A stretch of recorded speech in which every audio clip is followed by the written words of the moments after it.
Hello दोस्तों, कैसे हैं आप सब। मैं उम्मीद करता हूँ कि आप अच्छे होंगे, खैर से होंगे। आप लोग बहुत दिनों से इंतजार कर रहे हैं कि अमित भाई वीडियो नहीं बना रहा है, अमित सब वीडियो नहीं बना रहा है। दैट्स ऑल, आज हम एक वीडियो लेके आ रहे हैं उन सभी स्टूडेंट के लिए जो अभी स्टूडेंट्स तैयारी कर रहे हैं अलीगढ़ के लिए, अलीगढ़ मुस्लिम यूनिवर्सिटी के लिए। बहुत स्टूडेंट्स को पता नहीं कि सिलेबस पूरा क्या है, सिलेबस में हमको क्या पढ़ना पड़ेगा, क्या मैथ साइंस के अलावा क्या हमको करना पड़ेगा, क्या हमको पढ़ना पड़ेगा, उसके अलावा और कुछ है जो हमको पढ़ना पड़ेगा। तो बहुत स्टूडेंट्स के लिए मतलब कन्फ्यूज़न बन गया है कि सिलेबस में आखिरकार क्या है। अभी बहुत स्टूडेंट्स जामिया का भी एग्ज़ाम दे करके आए हैं, कि रेस्ट कर रहे हैं, वो भी सोच रहे हैं कि हम भी अलीगढ़ का एग्ज़ाम देंगे ताकि दोनों में किसी में भी मेरा सिलेक्शन हो सके। अभी बेसिकली वो सारे स्टूडेंट्स के लिए मैं वीडियो बना रहा हूँ। हालांकि मैं भी अलीगढ़ के लिए तैयारी कर रहा हूँ। मैं एज स्टूडेंट्स के तौर पर मैं उन सभी स्टूडेंट के लिए मैं हेल्प करना चाहता हूँ जो स्टूडेंट्स अभी सिलेबस को खोज रहे हैं कि मुझे क्या पढ़ना चाहिए और मुझे किस तरीके से अपना प्रिपरेशन को अच्छा से अच्छा बेटर बनाना चाहिए। हाँ, जिस तरीके से मैं अपना सिलेक्शन हो पाऊँ अलीगढ़ के लिए, या हाँ अलीगढ़ के लिए। तो क्लास 11 का ये मेरा रहने वाला है। क्लास 11 मीन्स दैट कि क्लास 11 जो सिलेबस होगा, जो स्ट्रीम जो रखा गया है, साइंस जो अगर स्ट्रीम रखा है साइंस और डिप्लोमा इंजीनियरिंग के लिए, उसी के लिए वीडियो बन रहा है। जो बेसिकली ये सिलेबस है क्लास 11 डिप्लोमा साइंस इंजीनियरिंग के लिए। और मैं आप लोगों को ये बताऊंगा कि बुक्स प्रीफरेंस के बारे में आपको कौन सा बुक पढ़ना पड़ेगा, वो भी मैं आपको डिटेल में एक्सप्लेनेशन करूँगा। ये वीडियो ज़्यादा देर नहीं रहने वाला है, बल्कि 10 मिनट तक, 10 से 12 मिनट तक हम लोग रहने वाला है। हालांकि मैं उसी में कवर अप कर लूँगा। देखिए स्टूडेंट्स, आप लोग जानते हैं बखूबी कि आप लोग क्लास 10 का एग्ज़ाम दिए हुए सीबीएसई बोर्ड से, जो भी है तो सीबीएसई बोर्ड से या बिहार बोर्ड से वो एग्ज़ाम दे करके अभी आई हैं। जिस तरीके से आप स्टडी कर रहे थे तब अपना बोर्ड प्रिपरेशन के लिए, उसी तरीके से प्रिपरेशन आपको अपना कॉम्पिटिशन में रखना पड़ेगा। कॉम्पिटिशन में क्या है, कॉम्पिटिशन में थोड़ा सा क्वेश्चन ऐसा पूछ लेता है कि जो स्टूडेंट्स को आता है बट कॉन्सेप्ट को क्लियर नहीं रहता है।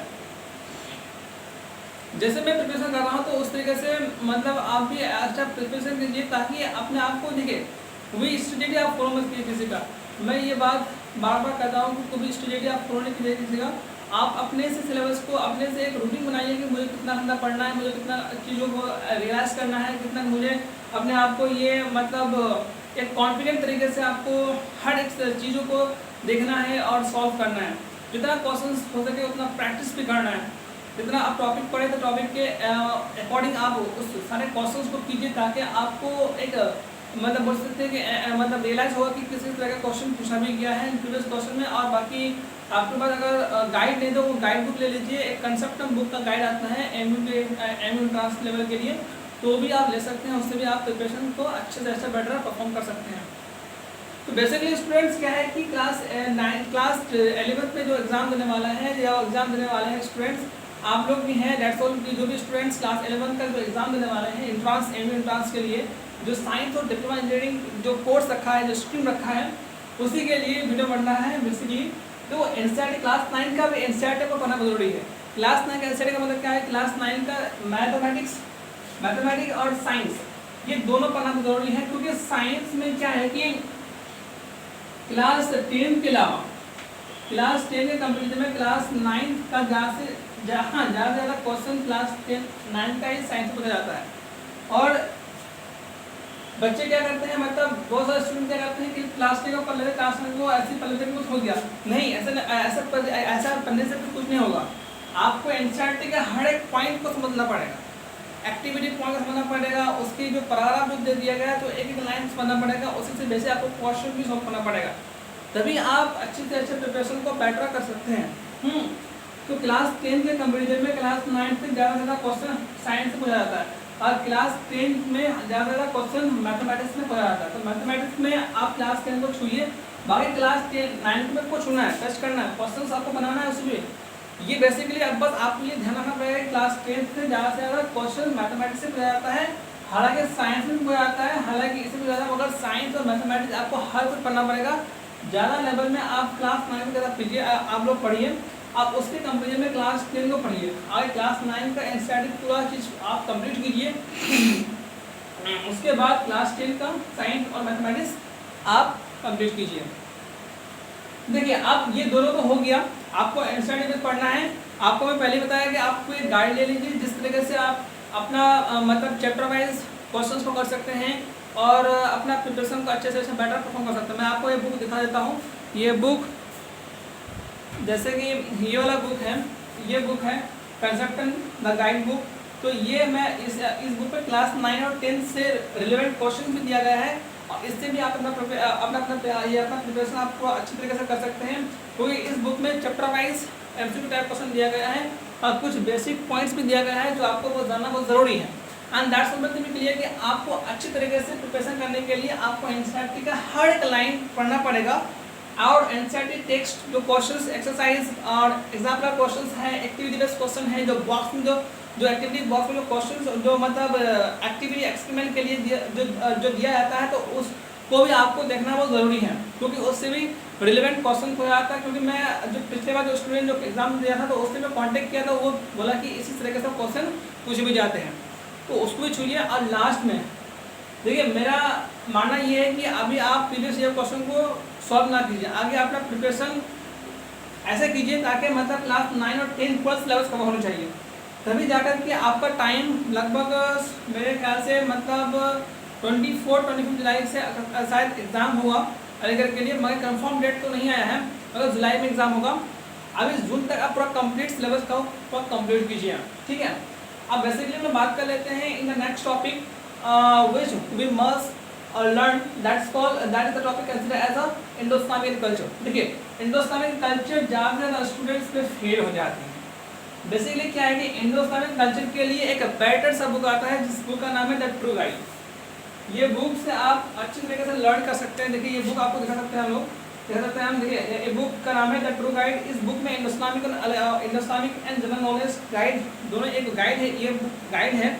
अब इस गाइड से आप इंडो-इस्लामिक और जीके को पढ़ सकते हैं और इसमें कंटेनिंग प्रीवियस ईयर क्वेश्चन भी है।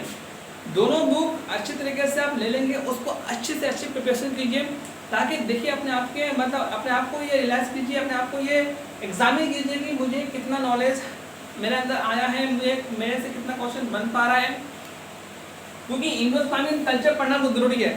अब इसमें टॉपिक जो हम लोग बात करेंगे, तो फर्स्ट टॉपिक जो आ जाता है अकायद एंड इबादत के बारे में।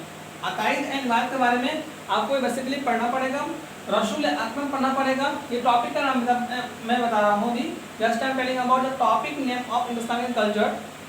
So that's all. The Quran and हदीस पढ़ना है। The third topic caliphate period पढ़ना है, जो कैलिफेट जैसे कि मतलब कैलिफेट पीरियड पढ़ना है, जैसे कि मतलब प्रॉफिट मोहम्मद सल्लल्लाहु अलैहि वसल्लम के बाद कौन जो नबी आए, जैसे कि मतलब कौन प्रॉफिट आए थे, जो हज़रत अबू बकर सिद्दीक़ आए थे, हज़रत उमर रज़ियल्लाहु अन्हु, हज़रत उमर बिन रज़ियल्लाहु अन्हु आए थे, हज़रत उस्मान बिन रज़ियल्लाहु अन्हु आए थे, उस पर हज़रत अली रज़ियल्लाहु अन्हु आए थे। मतलब एक कैलिफेट पीरियड से रिलेवेंट क्वेश्चंस भी आते हैं। देखिए, हर टॉपिक पढ़ना जरूरी है। मैं आपको टॉपिक का नाम बता रहा हूँ, अब मतलब बता दे रहा हूँ, ताकि आपको ये एक तरह का मतलब एक तरह का ये आ जाएगा कि किस तरीके से मुझे प्रिपरेशन करना है।